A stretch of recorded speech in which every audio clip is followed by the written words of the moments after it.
Okay folks, I would like to speak about back fist. A lot of people don't trust back fist. They think that you cannot put a lot of power in them.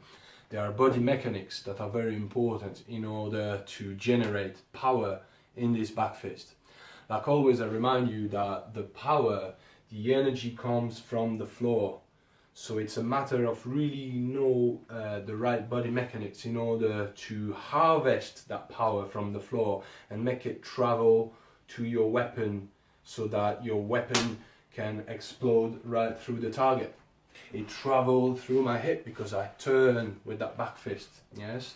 And then it will travel through my upper body, right through my shoulder, right through my arm, and explode at the end at the target.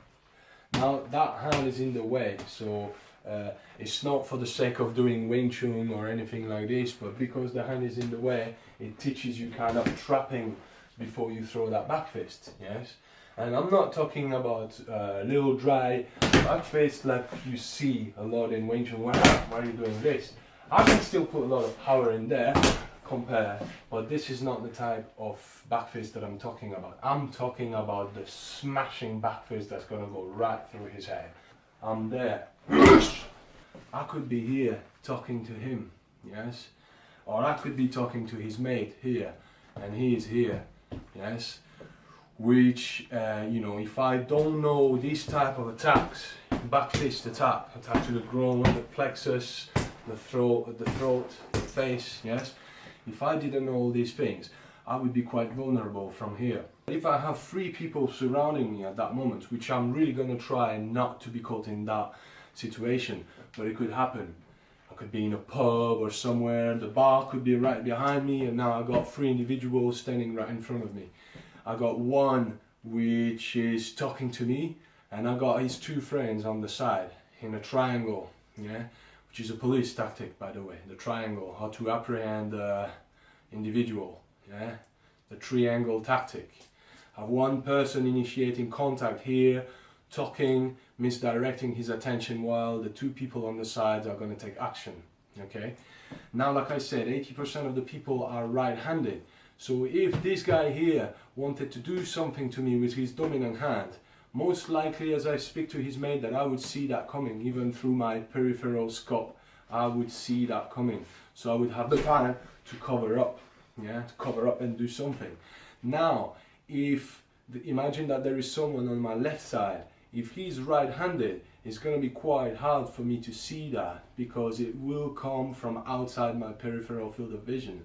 Just as if this guy was left-handed, his left hand is outside of my peripheral scope, so I wouldn't be able to see that coming. So that's why it's quite dangerous to allow people to get you in a triangle like this. But just for this type of situation where, this is the type of situation where I'm in, and I'm talking to this guy and I got a fence, and all of a sudden I see this guy raising his hand, so I'm not waiting, I'm throwing that back fist, yes? There's a lot of things I could do. I could strike the groin, I could throw that, throw the groin. I could do all this stuff, but for now, I'm just focusing on the back fist, okay? How to generate power in that back fist. First of all, it's always going from what J.Masson calls the fence, an active guard. It's not a guard, but it's a disguised guard. Okay, so it's a way of already having your hands up, halfway up at least, so that you don't have that much distance to cover should you have to cover up really fast, or should you have to strike really fast. It could be a back fist, it could be an eye flick, it could be an eye jab, it could be a lot of things. If my hands were down, it could be a strike to the groin, okay? If I'm kind of turned here and I see that I don't have the time, it could be a kick to the groin, okay? When you arm yourself for a slap or for a hook, yes, it's hard to throw a hook from here. It's good when you kind of go that way and then throw your hook, go that way and then throw your slap, yes? So same thing. And then once you throw your slap, you're here on that other position, so you're ready to throw a left circular motion, okay? Be it a hook or a slap or a knife or a stick, it doesn't matter, or an elbow. Yeah, the thing is that you're ready here, So you could throw this, but you could also throw all these back fist motion. Back hammer fist, back fist, yes, back knife hand, okay? That's all the stuff that you could do. So how to generate power from here is by twisting this and keep your other hand up at all time, just in case you never know what comes here. So I could be here talking to this guy, and now his friend is there, and I can see that, and I can see his hand coming up, so boom, I got that back fist here, okay? And same principle of using the falling step. So in order to add more power to that back fist, I am gonna fall, I'm gonna use that falling step, okay?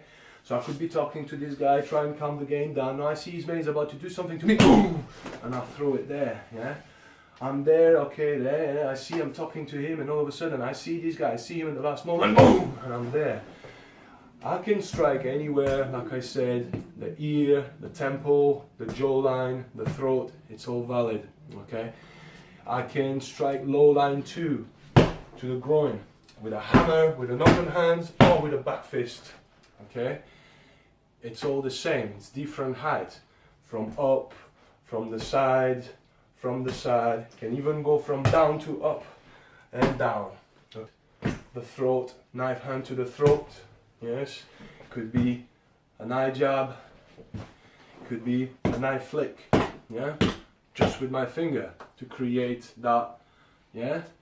So if I was to throw, for example, an eye flick, so I could be talking to this guy, I see this guy is about to do something, I got that, which will give me the time while he's having that reaction to kick him, yes. So I could be talking to that guy here, I'm talking to him, I'm trying to de-escalate the situation as much as possible.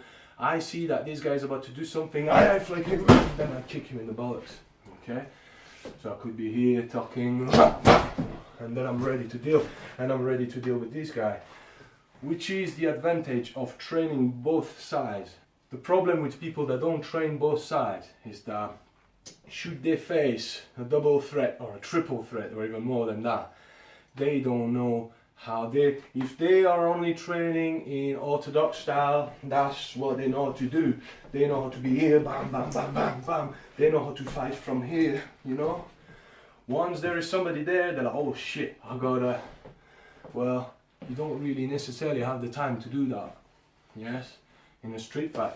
You should be able to attack from here, here, here, yeah. You should be able to do all this stuff, and if that was that side, you should be able to boom, boom, boom. You should be able to go down, bam, bam, yeah, bam, bam, yeah, bam, yeah, bam, switch, okay. So really, at first, it was the back fist. I went a bit far now, yeah, but back fist, okay.